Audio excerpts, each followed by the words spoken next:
Hi everyone, this is Jim. Welcome to this Blitz chess postmortem, a postmortem of my Blitz game number 433.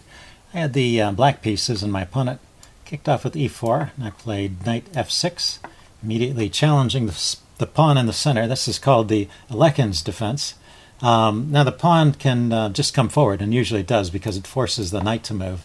And that's one of the themes of the Alekhine's defense, is that white can chase the knight around quite a bit with these moves d4 and c4, chase it all the way back to the b6 square, where it's a bit out of play. My opponent instead chose the move knight c3, which I found later in the opening book is called the Samisch attack. But this allows me the option of just taking the knight off rather than retreating the knight, and so retreating the knight. So that's better. And he can take back with either the b pawn or the c pawn. Taking with the either the b pawn or the d pawn. Taking with the d pawn opens up the center for his heavy pieces, so that's probably a decent way to play. And now d6, immediately challenging the center. That's the key idea with the Alekhines, is you never let the center rest. You always try to attack it in some way or another. You don't want your opponent to get a secure center and hold on to it, or he'll just have a good game. So your strategy is the counterattack. So bishop f4 defending the pawn is probably okay. Knight c6, and now he should really continue to defend with knight to f3. Instead he exchanges, and this actually helps me. I could throw in the move e5 here. I didn't think about this during the game. I didn't come up with this e5 move until later. But it's funny, e5 gains a tempo on the bishop, and then I can capture the d-pawn. I just went ahead and took the pawn right away, but this is still good for me as well because I get 2 pawns in the center, and it's just a good position for black. So I'm doing okay. Queen d2. This was an interesting move because it kind of shut down my plan. I was looking at these pawns and thinking, oh, this bishop has nothing good on this diagonal, so I should probably play g6 and bishop g7. But now if I play g6, my opponent can park his bishop on h6, and I don't have anything better than exchanging. And after that, I can't castle with this queen on h6, so it's kind of annoying to deal with. So I returned to these center pawns, and this is where I realized that e5 was probably a good move. It stakes out a place in the center for me. It's a little contrary to the usual Alekhine strategy, but in a way I've succeeded. I've already completely taken away my opponent's center, and now I get to establish my own center. So it is kind of like that. Like the typical Alekhine strategy, it's just happening faster than I was expecting. so already I've blown up his center, and I've replaced it with my own. So I'm doing okay. My opponent chooses to castle queenside here, which is probably an interesting way to play. Under the circumstances, I castle here. I was wondering, actually, after I made that move, I was wondering if I should have considered this bishop g5 idea, trying to take advantage of his queen and his king being on a line like that. But it turns out, here, I'll put it on. It turns out if I play that move, he can just block it with the f-pawn.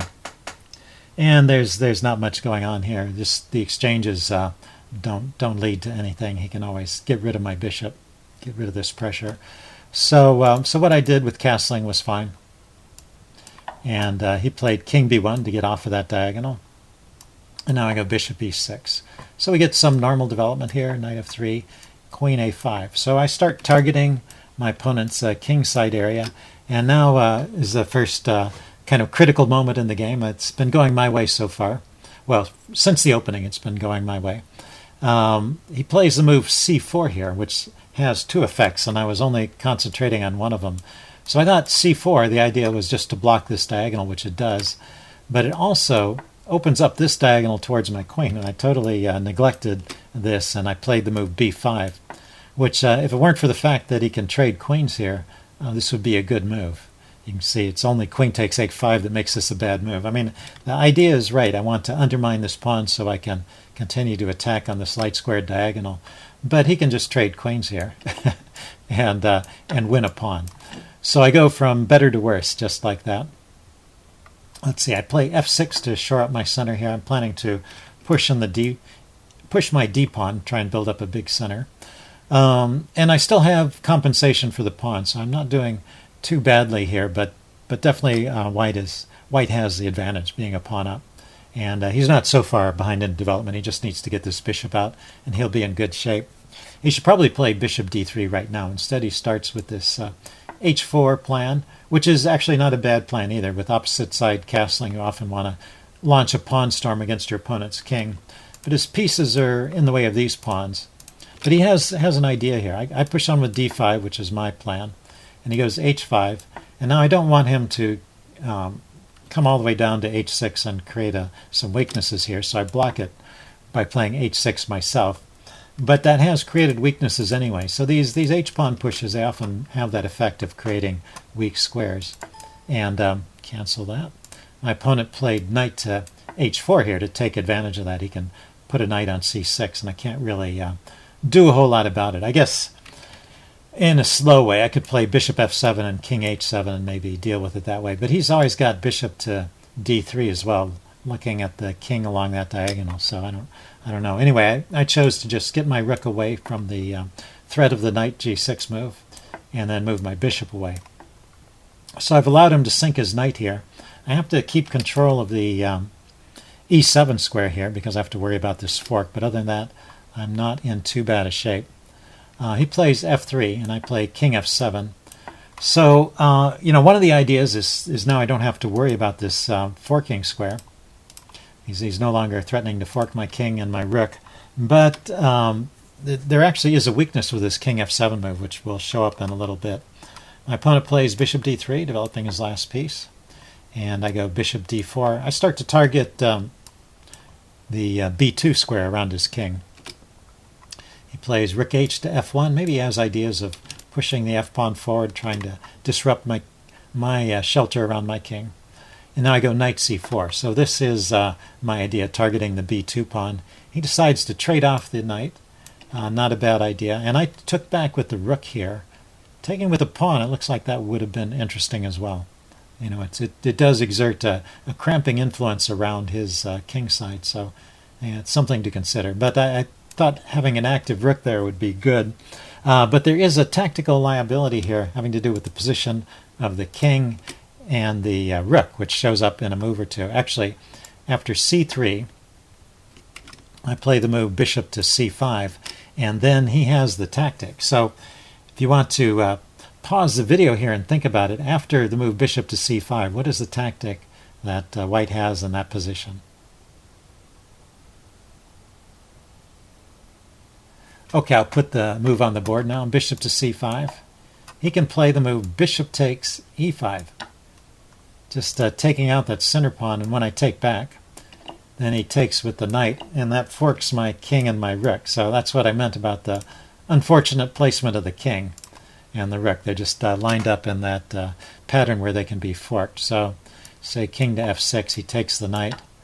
I take back with the pawn, and he's got two pawns and a rook for the two pieces he gave up, and he should be doing okay here, I guess. Not necessarily winning, but with an advantage to white. Okay, so he didn't notice that, or at least he didn't notice it here. He plays a similar tactic in a move or two, but first he moves his king to a1, which makes sense. I was, in a way, threatening to check here and win at least a pawn on g6. So king to a1, getting away from that. And now bishop to d6. I dropped my bishop back because I didn't want my rook getting trapped along the fourth rank here. If he could get in the move b3 at some time, my rook would have no squares to go to. Now, in this particular case, I could take on c3, so it's not an idea. But with the bishop out of the way, the rook can now drop back.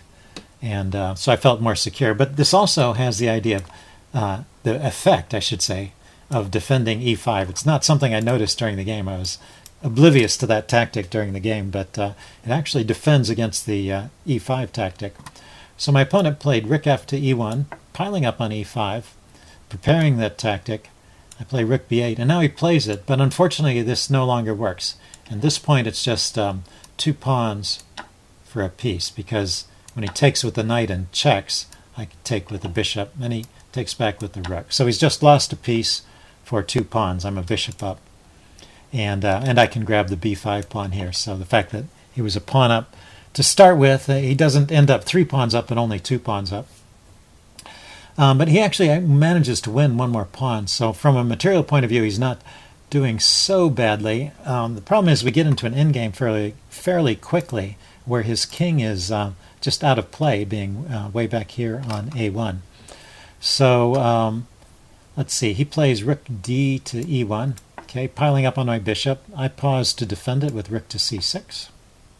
He plays f4. He's going to chase my bishop away and perhaps check me on the 7th rank, so I bring a rook back to defend the 7th rank, rook b7.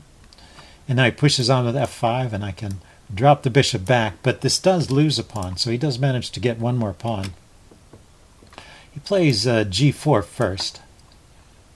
Wasn't really necessary, but maybe he has this idea of pushing his pawns forward and busting up the pawns around my king, making my king a little less safe. I drop my rook back to c7 because I have the idea of just trading these rooks off and going for an endgame where I'm a piece up and can scoop up these pawns. And after rook takes d5, that's what we get. I get rook e7. He should probably avoid the trade. He could play rook to g1. He has to stay on the back rank. Another problem with this king is that there's a checkmate on the back rank if he's not careful. Anyway, he chose to defend with rook to e5, blocking. And now after the exchange, I go rook here. And now this is really, the trade here is really forced. Because if the rook moves to the side, then I'll checkmate on the back rank. So he has to take, or allow me to take. He takes. I take his rook. And then he starts getting his king into the game. But at this point, you can see it's a hopeless endgame. My king is just too close to the action. I think even without the bishop, I would have a chance to win, although he has a passed pawn over here, so maybe not. But the bishop can stay here, and between the bishop and the pawn, I'll prevent these pawns or slow them down enough, and then my king just comes over here and gobbles up these pawns. So an easy endgame. So just to step through the rest of it, I gobble those two pawns and start pushing the h-pawn, and he is, kind of slowly pushing his pawns forward, but he realized after a couple of more moves that it's just not quick enough. I'm going to get my queen in another 2 moves, and he's far away from queening. So he resigned at this point. So pretty interesting game. Hope you guys enjoyed it. Leave any comments you have in the section below, and I will see you again soon. Bye.